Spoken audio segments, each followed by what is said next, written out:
Assalamualaikum. Welcome back to the series of CS 301 Data Structures. ये इस series की second episode है जिसमें हम लेक्चर नंबर 6 से लेकर लेक्चर नंबर 10 को डिस्कस करेंगे. So let's get started. सबसे पहले है stack from the previous lecture में हमने स्टैक पढ़ा था. स्टैक के अंदर हमने कुछ फंक्शंस पढ़े थे, पुश, पॉप, टॉप ऑपरेशंस. ठीक है, उसमें हमने इस फुल मेथड को देखा था और इस एम्प्टी मेथड को देखा था. It is important to understand that is full method is there in stack implementation because of limitation of array.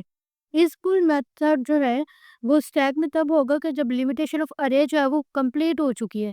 अगर आप फॉर एग्जांपल आप एक किसी जगह पे किसी चीज़ में डायरी में लिख रहे हैं, ठीक है, यू हैव 100 पेजेस और 100 पेजेस जो है वो कंप्लीट हो चुके हैं, तो वहाँ पे हम इस फुल मेथड जो है वो इम्प्लीमेंट कर सकते हैं.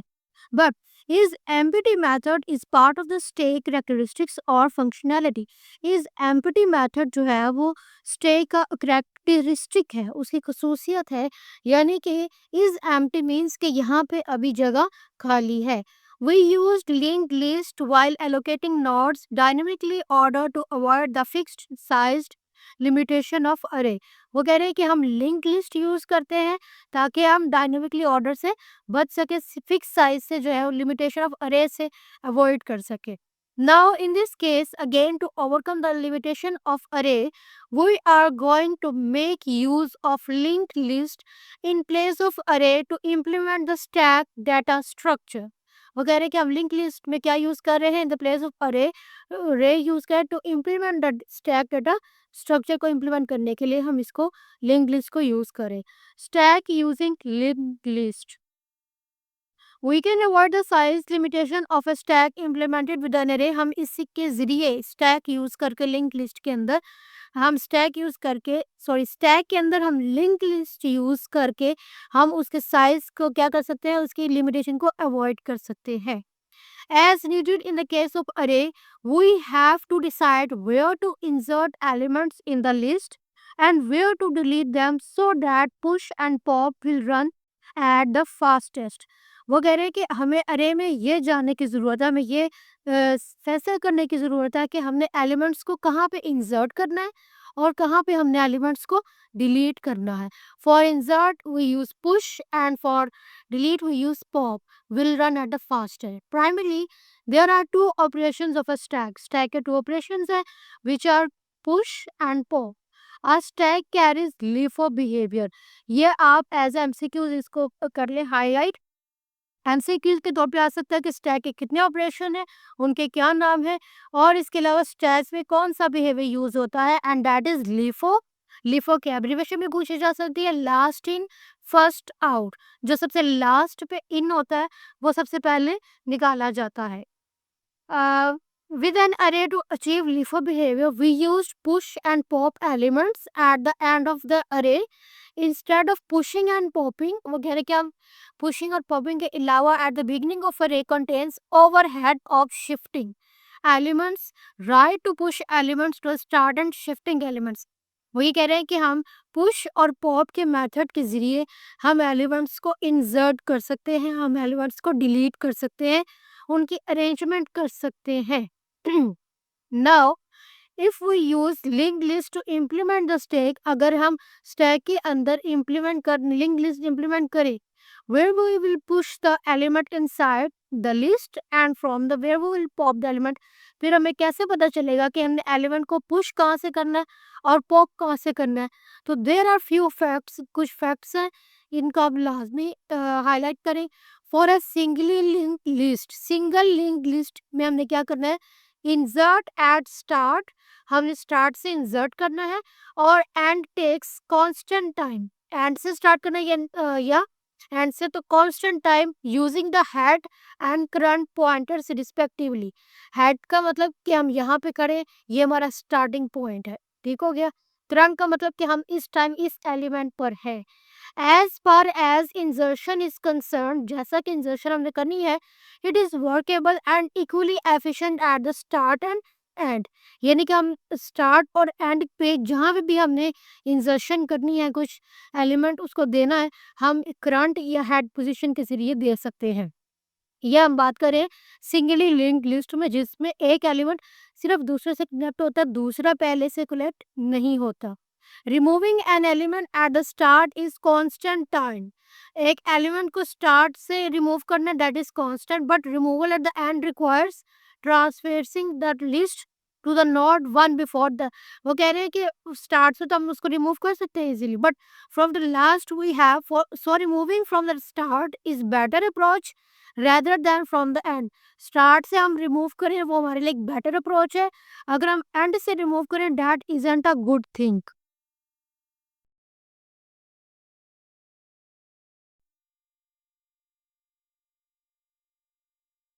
Therefore, it makes sense to place stack elements at the start of the list because insertion and removal take constant time।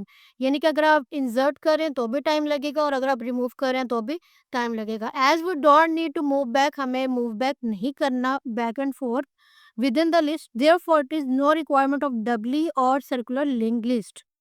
इसीलिए ना डबली लिंक की ज़रूरत है और ना ही सर्कुलर लिंक लिस्ट की ज़रूरत है। Singly link list can serve the purpose. ठीक हो गया। उसके बाद उन्होंने ये एक-एक चीज़ हमें यहाँ पे इम्प्लीमेंट, पहले वो 7 1 को रिमूव करेंगे, देन 7 को, और यही उन्होंने प्रोग्राम राइट किया है कि पहले हमने हेड के ज़रिए या टॉप के ज़रिए हमने 1 को रिमूव किया। वर्टिकली भी चल रहा है काम, हॉरिज़ॉन्टली भी चल रहा है और नीचे इसके प्रोग्राम भी चल रहे हैं कि किस तरीके से हमने एक-एक एलिमेंट को रिमूव करना है। उसके बाद यहाँ पे है कि elements can remove from the stack till the time it gets empty. तब तक रिमूव कर सकते हैं जब तक वो ख़त्म नहीं हो जाते। Is empty is a stack characteristics, ये हम पहले भी कर चुके हैं कि ये उसका कैरेक्टरिस्टिक्स है। Is full was implemented because of the size limitation of the अरे। जो फुल इज़ फुल तब होगा कि जब उसकी लिमिटेशन जो है वो मुकम्मल हो जाएगी। Therefore is full might not be required है, इसीलिए इज़ फुल यहाँ पे रिक्वायर नहीं होगा। उसके बाद ये थोड़ी-सी एग्ज़ाम्पल दी हुई है उन्होंने, और यहाँ पे एक चीज़ है कि a computer with 32 bit addressing can address up to 232-1 memory locations. ये आप एमसीक्यू के तौर पर इसको कर लें, और 64 वाला जो है वो 264-1 एड्रेस इसको कर सकता है। अगेन से वही programmes. The above mentioned method top and is empty are very simple functions. One statement inside the top is retrieving from the top element, और top पे के जरिए जो है वो top element को ले रही है and from the stack and returning back it by value, और उसको एक value के जरिए वापस आ रही है। It is important to note that top is not removing the element from the stack। Top जो है वो एलिमेंट रिमूव नहीं करता, but only retrieving it. Top element remove नहीं कर रहा, टॉप सिर्फ हमें एलिमेंट ला के दे रहा है। The one statement inside is empty है, एक statement is a check to is empty, ये चेक करेगी कि खत्म हो गया पोजीशन, या भी कोई नोड वहां पे मौजूद है। ये एमसीक्यूज के तौर पे है कि all the four operations push pop top and is empty take constant time. Time लगता है इन सारे ऑपरेशंस में। There are also not CPU hungry operation, ठीक है, and also note that we have not written is full while implementing the stack list. वगैरह का हमें इस फुल यहाँ पे नहीं मेंशन किया हुआ। उसके बाद स्टैक इम्प्लीमेंटेशन अरे और लिंक लिस्ट। स्टैक इम्प्लीमेंटेशन करना अरे में या लिंक लिस्ट में। Allocating and deallocating memory for the list nodes does take more time than pre-allocated array। जो हमने अरे पहले से ही एलोकेट कर दिया उसमें तो टाइम नहीं लगता, बट जो एट द टाइम हम एलोकेट और डीएलोकेट कर रहे हैं उनमें टाइम लगेगा। उसके बाद है मेमोरी एलोकेशन और डीलोकेशन में क्या रहता है, cost in terms of time, specially when your system is huge and handling a volume of request. कि अगर टाइम तब ज़्यादा और लगेगा जब आपका सिस्टम जो है वो एक ह्यूज है, ठीक है? आपका प्रोग्राम ह्यूज है, तो इसको एक ज़्यादा सारी रिक्वेस्ट रिसीव हो रही। List uses as much memory as required by the nodes. List उतनी ज़्यादा मेमोरी यूज़ करता है जितनी नोड से रिक्वायर की जाती है। एंड उसके बाद यहाँ पे एक एग्जांपल दी गई है। For example in case of implementing stack using अरे, हम स्टैक को इम्प्लीमेंट कर रहे हैं अरे यूज करके।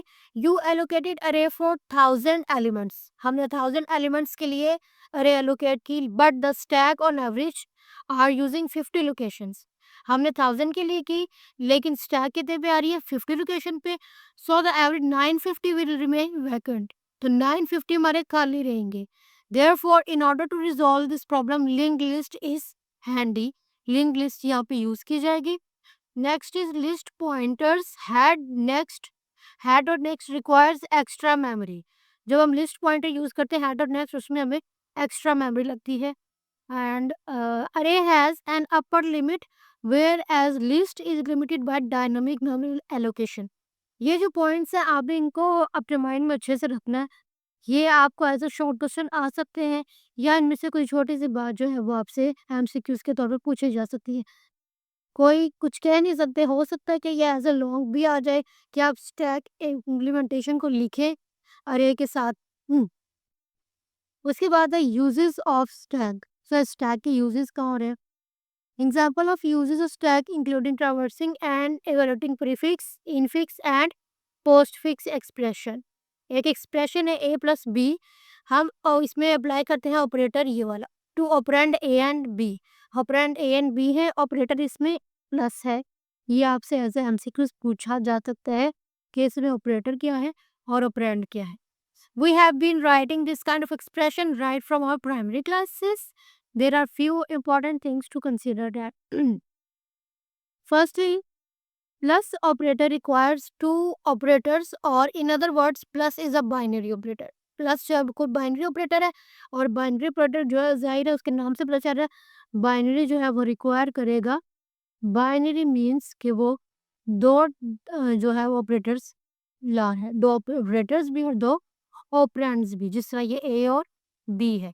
The one operand A is on the left side of the operator. एक जो है वो उसके लेफ्ट साइड पे होगा। जैसे ये देखें ए प्लस बी है तो एक उसके लेफ्ट साइड पे है, ये ऑपरेटर है, ये उसके लेफ्ट साइड पे, और एक उसके राइट साइड पे है। अब तो लेफ्ट और राइट पे इन्फिनिक्स ये देखें this kind of expression where the operator present between two operands called infinix operel expression। जहाँ पे दो ऑपरेटर के दरमियान आ जाएगा, ऑपरेंड के दरमियान आ जाएगा, उसे हम कहेंगे इन्फिनिक्स एक्सप्रेशन। ये भी आपने अच्छे से करना, ये आ सकता है एज एन एमसीक्यूज और है ना short question. There are two other ways of writing expression. दो कौन से? प्रीफिक्स और पोस्ट फिक्स। प्रीफिक्स में जो है वो ऑपरेटर जो पहले चला जाएगा और पोस्ट फिक्स में ऑपरेटर बाद में चला जाएगा, और जिनके दरमियान में होगा वो इनफिक्स होंगे। ये सारे इसके टाइप्स हैं, इन्फिनिक्स फॉर्म, कन्वर्ट एडिशन और convert multiplication, post fix form. These expressions may be seem difficult to understand and evaluate first, but this is one way of writing and evaluating expressions. If a programmer knows the algorithm, अगर programme को algorithm पता है, there is nothing complicated and even one can evaluate the expression manually। Precedence of operations, कि हमने अब operations, precedence का मतलब है कि हमने ऑपरेशंस को किस तरीके से सॉल्व करना शुरू करना है, और ऑपरेटर्स जो है ऑपरेशंस जो है वो है कौन कौन से हैं। There are 5 binary operators. कौन कौन से हैं? Addition, subtraction, multiplication, division and exportation. We are aware of some binary operators for example, और सारे हमें पता है, माइनस का पता है, प्लस का पता है। एक्सपोर्टेशन का मतलब ये है the order of precedence is highest to lowest. सबसे पहले हमने एक्सपोर्टेशन को करना है, फिर मल्टीप्लिकेशन या डिवीजन को सॉल्व करना है, फिर एडिशन या सब्ट्रैक्शन को सॉल्व करना है। और ये for operators of same precedence left to right rule apply इस तरह होगा। इसमें हमने पहले ए और बी को प्लस करना है, देन जो आंसर आएगा हमने उसको साथ सी को प्लस करना है, और ये एक्सपोर्टेशन के राइट टू लेफ्ट। ये आपने लाजमी लर्न करना है, ये लाजमी आ सकता है। ये इन्फिनिक्स वाला, सॉरी ये पोस्ट फिक्स और इनफिक्स, इनफिनिक्स में नो से निकल रहा, इनफिक्स एंड पोस्ट फिक्स। उसके बाद लेक्चर नंबर 7 की तरफ मूव करते हैं। लेक्चर नंबर 7 में भी हमारा टेबल है, इसको हमने अच्छे से लर्न आउट करना है। और दूसरी बात ये कि एक्सप्रेशन ये लाजमी शॉर्ट क्वेश्चन आएगा आपको इस तरह कि यहाँ से ही कोई एग्जांपल उठाकर दी जाएगी कि इसको आपने इस तरीके से सॉल्व करना। Consider the infix expression as this and this. The parentheses are not needed in the first. पहले में parentheses की जरूरत नहीं है, but are necessary in the second expression. The postfix forms are this. उसके बाद in case of using a parenthesis in fixed form, you have to see the precedence. कि precedence का मतलब कि हमने सबसे पहले किसको सोल्व करना है, किसकी इतनी ज़्यादा वैल्यू है कि सबसे पहले हमें, जिस तरह हम बोर्ड में पढ़ते हैं तो बोर्ड में सबसे पहले हमें ब्रैकेट्स को सोल्व करना है, then division, then multiplication, addition and then subtraction. इसी तरह ये प्रेसिडेंस का मतलब सबसे पहले हमने इसको सोल्व करना है, हाई प्रेसिडेंस किसकी है। And very next is this program. Now we will see an example to comprehend the working of stack for evaluation of postfix form. ये प्रोग्राम्स अगर आपने अपने साथ लाजमी देखने होते हैं, जो इस तरह की एग्जांपल्स दी गई हैं उनको आपने एक दफ़ा लाजमी पढ़ना है। और एन एग्जांपल तो उन्होंने वाज़ा करके दे दिया, तो ये बहुत ज़्यादा चांसेस हैं कि ये आएगी। एक वो आपको बना के दे देंगे फॉर्म कि आपने इस तरह की करनी है। ये सारा उस एग्जाम्पल को डिस्कस किया गया है कि हमने पहले ऑपरेशन ये करना है, फिर हमने ये इनपुट देना है, इस तरीके से करना है और इसको आपने लाजमी एक मतलब पढ़ लेना है। उसके बाद ये इनपुट्स आ गए और ये उन्हीं का एक टेबल बना हुआ है, हमने किस तरह उन चीज़ों को मेंशन करना है। इनफिक्स टू पोस्टफिक्स, इनफिक्स को पोस्टफिक्स में किस तरह से कन्वर्ट करना है, ये भी वो लाजमी पूछेंगे और इसका भी एक शॉर्ट क्वेश्चन बन सकता है। ये सारी थ्योरी है, इसमें सिर्फ उस को एक्सप्लेन किया गया या आपने इसका कॉन्सेप्ट अच्छे से क्लियर करना है। इनफिक्स का मतलब वो जिसके जैसे ए प्लस बी आ रहा है, मैं इस तरह राइट, जैसे हमारे पास ए प्लस बी आ रहा है तो ये है हमारे पास इनफिक्स। जिसकी इनफिक्स क्यों है, क्योंकि इसका जो ऑपरेटर है, operator is operator is between the operands, operands के दरमियान में एक। फिर उसके बाद अगर आ जाता है हमारे पास ए बी प्लस, अब ये साइड पे हो गया, बाद में आ गया, तो दिस इज पोस्ट फिक्स क्योंकि ये ऑपरेटर जो है वो उसके बाद आया, ऑपरेंड के बाद आया। फिर हमारे पास आ जाता है ए प्लस ए बी, इसको हम कहेंगे प्रीफिक्स। ये प्रीफिक्स है क्योंकि ये पहले आ गया। प्री का मतलब पहले, पोस्ट का मतलब बाद में और इन का मतलब दरमियान में। उसके बाद ये सारी इसकी थ्योरी है, इसमें सिर्फ उन्होंने एक्सप्लेन किया हुआ है कि किस चीज़ को हमने, इसमें कोई इतना चांस नहीं है कि ये आए। बस आपने अपनी एक प्रैक्टिस रखनी है कि अगर आपको इस तरीके से कुछ आ जाता है तो आपने उसको किस तरीके से सॉल्व करना है। इसमें कोई दी जाने वाली चीज़ नहीं है, लेकिन जो एमसीक्यूज़ है वो मैंने आपको पहले बता दिए हैं। पहले हमने ये कन्वर्जन थी कि इन्फिनिक्स से इन्फिनिक्स से कन्वर्जन है इनफिक्स टू पोस्टफिक्स, फिर इन्फिनिक्स निकल रहा, इनफिक्स टू पोस्टफिक्स। सिंबल उन्होंने यूज़ किए हैं, पहले स्टैक का, देन फिर सिंबल ए है, पोस्टफिक्स में ए डाला हुआ है and these are the steps कि किस तरीके से वो खुलेंगे, फिर किस तरीके से हमने ओपनिंग पैरेंथेसिस है ये, फिर उनको सोल्व करना है, पोस्टफिक्स स्ट्रिंग यूज़ करना है, क्लोज पैरेंथेसिस करनी है एंड ऑल द ऑपरेशंस कि किस तरीके से हमने इसको सॉल्व करना है। फिर आ जाता है C plus plus templates. We can use C plus plus template for stack and other data structures हम यूज कर सकते हैं। We have seen that stack is use to store operands. Stack क्या करता है, ऑपरेंड्स को स्टोर करता है, व्हाइल एवेल्यूएटिंग एन एक्सप्रेशन, एक एक्सप्रेशन को सोल्व करते हुए ऑपरेंड्स को स्टोर करता है। These operands may be integers, ये ऑपरेंड्स और इंटीजर भी हो सकते हैं, फ्लोटिंग पॉइंट्स भी and even variables. We push and pop the operands, हम इनको पुश और पॉप करके ऑपरेंड्स को यूज करते हैं। क्या वो in the conversion of expression, एक प्रोग्रामर क्या करता है, इस तरह के एक्सप्रेशंस को यूज करता है, स्टोर करता है, विच आर सिंगल करेक्टर्स। यहाँ पे एक एमसीक्यूज बन रहा है इन ऑपरेटर्स के बारे में कि ये सिंगल करेक्टर्स है। In both cases, we check if the in both cases the functionality is the same. We push and pop things on and from the stack. At times, we check if the stack is empty or not. Her time पे हम check करते हैं कि हमारी जो stack है वो खाली हो गई है कि अभी उसमें स्पेस है। Thus, identical methods are employed, identical methods use किए जा रहे हैं उसको एवेलुएट और कन्वर्ट करने के लिए। इसमें हमारे पास 2 क्लासेस आ जाती है, float stack and character stack. And operators spectrally, these classes of stack have the same implementation. Thus, we write the same code twice only when the difference of data type is. ये same उस तरह की चीज़ है जिस तरह की हमने उसको आगे डिस्कस की है कि अगर इंटीजर आ जाता है या वेरिएबल आ जाता है तो या कोई भी फ्लोटिंग पॉइंट आ जाता है तो उसमें किस तरह की चीज़ यूज़ करनी है। हमने 2 क्लासेस इंट्रोड्यूस कराई, float stack and character stack. उसके बाद ये उसको यूज़ करके स्टैक को यूज़ करके ये हमारा नेक्स्ट प्रोग्राम उन्होंने जनरेट किया है। ये उसकी इम्प्लीमेंटेशन हो रही है और ये इसकी फाइल नेम है जो उन्होंने सेलेक्ट की है। Right after that, we have these all are the examples. This all is the theory. और छोटी-छोटी जिसमें चीज़ें हैं जैसे STLS स्टैंडर्ड टेम्पलेट लाइब्रेरी, जिसको आपने एज एन एमसीक्यूज प्रिपेयर करना है। Function call stack, function call stack, let's talk about another example of stack. We know the functionality of the stack function calls. Whenever a program calls a function, he or she passes some arguments. कोई ना कोई argument मिलता है, then ये parameter मिलता है ताकि function जो है वो आगे पास हो सके, रन हो सके। The function does work on these arguments, function और आर्ग्यूमेंट्स पे काम करता है और हमें उसका रिजल्ट देता है। We are using dev C++ compiler that actually uses GCC, GCC यानी कि glue compiler, and on the topmost entry the stack, the compiler pushes the last argument of the call।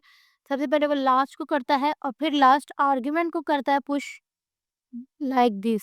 ये उसकी थीम है कि top से return address आता है, फिर first argument, second, and then till the last argument. In calling the function, after the execution of the function called, the program continues its execution from the next line after the function call। function call तब तक करता रहता है जब तक next line finish नहीं हो जाती, ख़त्म नहीं हो जाती। ये हमारे पास एक इसकी प्रोसेसेस हैं विंडो टास्क मैनेजर के।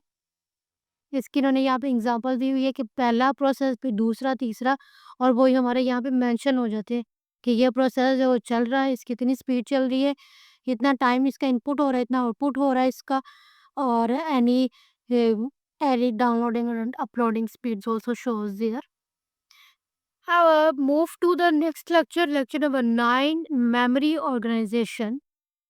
मेमोरी ऑर्गेनाइजेशन में क्या है, by the end of the last lecture हमने डिस्कस किया कि स्टैक को डेवलप अ प्रोसेस, एक प्रोसेस करता है जिससे हम फंक्शंस को कॉल कर सकते हैं। A code section that contains a binary version of the actual code of the program written in some C language is a section for static data including global variables, a stack, file, and finally a heap। किस तरीके से क्या उसकी formation है, क्या उसका template है कि पहले एक सेक्शन आता है जिसमें हमने डाटा रखा होता है। डाटा में क्या होता है, हमारा ग्लोबल वेरिएबल्स होते हैं। उसके बाद एक स्टैक आ जाता है, एंड फाइनली आ हीप और एंड पे एक जो उसके बाकी का मटेरियल है, बाकी आर्ग्यूमेंट्स है, वो आ जाते हैं। And this is the example. Code आ गया, स्टैटिक डाटा आ गया, स्टैक आ गया, और फिर हीप आ जाता है। उसके बाद stack layout during a function call. उसका फंक्शन कॉल करते वक्त उसका क्या लेआउट होता है, पहले पैरामीटर्स दिए जाते हैं, फिर लोकल वेरिएबल होते हैं, और फिर उनका वो क्या करता है, एड्रेस रिटर्न करता है। SP stands for stack pointer, F calls for function function G। Here SP stand for stack pointer। At very layout you find the layout। ये इसका लेआउट है, ये यहाँ पे ये SP वाला। SP क्या है, स्टैक पॉइंटर, यानी कि इस टाइम जो स्टैक है वो यहाँ पे खड़ा हुआ है, ये उसकी पोजीशन है। देन आ जाता है queues. Let's move on other data structure called queue. Queue में क्या क्या, queue is a linear data structure into which items can only be inserted at one end and removed from the other। Q एक linear यानी कि horizontal एक data structure है जिसमें एक टाइम पे एक एंड पे इंसर्ट किया जा रहा है तो दूसरे एंड से निकाला भी जा सकता है, यानी कि लास्ट इन फर्स्ट आउट। इसमें भी, इसमें लास्ट इन फर्स्ट आउट की बजाय क्यू में यूज हो रहा है फीफो मेथड। अच्छा, यहाँ पे एक और चीज आपने करनी है कि स्टैक में यूज हो रहा था लीफो मेथड, यानी कि लास्ट इन फर्स्ट आउट, और क्यू में यूज हो रहा है फीफो। फीफो का मतलब है फर्स्ट इन फर्स्ट आउट, पहले आप उसको डालें, जिसको आपने पहले डाला होगा वही पहले निकल सकेगा, वही पहले फैच आउट हो सके। ये इसका फीफो का बिहेवियर है। इसके कुछ ऑपरेशंस हैं, उनको हम देख लेते हैं। Enqueue X, dequeue, front end is empty. Enqueue का मतलब है कि place X at the rear of the queue, कि ये जो वर्ड है ये क्यू में इस जगह पे आप रख दे। डी क्यू का मतलब कि आप उसको निकाल दे। फ्रंट का मतलब कि उसको रिमूव किए बगैर सामने ले आए। और इज एम्प्टी का मतलब कि return true if queue is empty, false otherwise, कि अगर क्यू खत्म हो गई है तो आप ट्रू भेज दें, अगर अभी है कोई एलिमेंट्स है, डाटा है, तो आप फॉल्स भेज दें। अब इम्प्लीमेंटिंग क्यू, क्यू को किस तरह हमने इम्प्लीमेंट करना है। There are certain points related to implementation with queue, suppose we are implementing, पहले हमने इंसर्ट करना है। We remove work in the constant time only, seems best that head is link list. Head उसी तरह link list है जिससे हमने singly link में पढ़ा। और inserts will be eight the end of the list. Insertion जो हमने करनी है वो हमने एंड से करनी है, शुरू से नहीं करनी। और ये एग्जाम्पल दी गई है कि 1 से नहीं 7 पे फ्रंट है, 2 हमने उसको फैच आउट किया। Removal of 1 element from Q, ये क्यू से पहले पहले हमने डी क्यू लगाया। यहाँ पे उसने हमें पहले वाला जो हमारा था ये वाला इन क्यू, वो करके दिखाया है। फिर डी क्यू आ गया कि हमने रिमूव किस तरह से करना है। और उसके बाद ये हमारा नेक्स्ट एलिमेंट है, ये भी इन क्यू ही चल रही है, विन क्यू चल रहा है कि 9 एलिमेंट को इंसर्ट करना है। यहाँ पे 1 एलिमेंट को निकाल के डी क्यू कर रहे हैं। और इसके बाद इसका प्रोग्राम में किस तरीके से अगर हमने लिखना है, क्यू यूजिंग अरे, अब क्यू के अंदर हम अरे यूज कर रहे हैं। The programmer keeps few points consideration, you will use an array to hold the queue element. Both insertion and removal at the start of the array are expensive. अगर हम क्यू के साथ अरे के अंदर क्यू यूज कर रहे हैं, क्यू के अंदर अगर हम अरे यूज कर रहे हैं तो इंसर्शन और रिमूवल दोनों ही क्या है, एक्सपेंसिव है। This is due to the fact that we may have to shift up to n elements. इसकी ये रीजन है कि हमें शिफ्ट अपना ऊपर करना पड़ेगा, खुद को हमें उनको हमें एलिमेंट्स को जो है वो एन एलिमेंट्स तक लेकर जाना पड़ेगा। For the stack we needed only one end, but for a queue both are required. Stack के अंदर हमें एक एंड सिर्फ चाहिए था, बट क्यू के अंदर हमारे पास दोनों एलिमेंट हैं। To get around this we will not shift upon removal of an element. तो हमने एक एलिमेंट को रिमूव करना है तो वी विल नॉट शिफ्ट, हम उसको शिफ्ट नहीं करेंगे पहले। उसके बाद ये वही चीज़ें इंसर्शन की जा रही है, डिलीशन की जा रही है, रिमूवल किया जा रहा है, और आपके साथ इनके कॉन्सेप्ट्स जो हैं वो क्लियर की जा रही है कि सर्कुलर फॉर्म में हम किस तरह करेंगे, लीनियर फॉर्म में किस तरीके से करेंगे, और यूजेस ऑफ क्यू है कि हमने क्यू को किस तरह यूज़ करना है, जिस तरह infix, prefix and postfix expression से इस तरह इधर किया है। Same serial model simulation, simulation, ये सिमुलेशन रियल वर्ड ये एज एन एमसीक्यू आ सकता है कि simulation program attempts to model a real world phenomena, यानी कि हमें एक रियल वर्ल्ड के ये कह लें कि मूवी दी जाती है या ट्रेनिंग दी जाती है कि एक्चुअली ये काम किस तरीके से हो रहा है। उसके बाद computer simulation is very powerful tool, different high tech industry specially in engineering projects, for example it is used in aeroplane manufacturing. फिर एरोप्लेन मतलब वो सिमुलेशन का मतलब ये है कि वो सारा काम जिस तरीके से हमने करना है, उस तरीके से हमें पहले उसका डेमो दिया जाता है, लाइव, लाइव डेमो दिया जाता है। यहाँ पे लिखा हुआ है रियल वर्ल्ड फिनोमेना, हमें रियल वर्ल्ड में दिखाया जाता है कि किस तरीके से हमने ये काम करना है। Move to the last lecture of this video, lecture number 10। Lecture number 10 में हम क्या डिस्कस कर रहे हैं, क्यूज के बारे में। तो टेलर, ये टेलर है, और a person enters the bank, he sees that all the 4 tellers are busy in each queue। Her Q में जो है वो 4 काउंटर हैं, 4 काउंटर पे एक-एक टेलर बैठा है जो कि हर जो है वो बिज़ी है, हर पर्सन बिज़ी है। There are 2 persons waiting for their turn, और 2 लोग जो हैं वो अभी वेट कर रहे हैं अपनी बारी का। This person chooses the queue number 3, another person enters the bank. इस पर्सन ने जो ये पर्सन किया है उसे चूज़ किया क्यू नंबर 3। फिर एक और शख्स बैंक में एंटर हुआ है। He analysed all the queues, उससे पहले सारी क्यूज़ देखी है। The queue number 3 is the biggest, queue 3 बड़ी थी। All other are having 2 person in the queue, he chooses the queue number 1।